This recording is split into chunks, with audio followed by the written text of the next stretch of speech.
কেন নামাজ পড়ো না ভাইয়া? এই বাপ, মুসলমানের বাচ্চা, কেন নামাজ পড়ো না? ছেলেরা আমার, কেন নামাজ পড়ো না?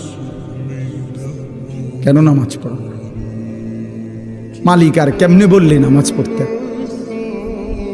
রাসূলুল্লাহ সাল্লাল্লাহু আলাইহি ওয়াসাল্লাম হাসরের ময়দানে জিজ্ঞাসা করবে, উম্মত, পিঠটা তায়েফের পাথরের আঘাতে চাল্লির মতো ছিদ্র বানায় ফেলছিলাম, ক্ষুধার কষ্টে পেটে পাথর বাঁধছিলাম, 3 মাস আমার ঘরের চুলায় আগুন জ্বলে নাই, আমি উম্মত দান দান শহীদ করে রক্তে ভাসে গেছি, 23টা বছর আমি কোনোদিন ঠিক মতো ঘুমাই নাই, এত কাঁদলাম, এত রক্ত ঝরাইলাম, বিনিময়ে তোর কলজাটা নরম করতে পারলাম না,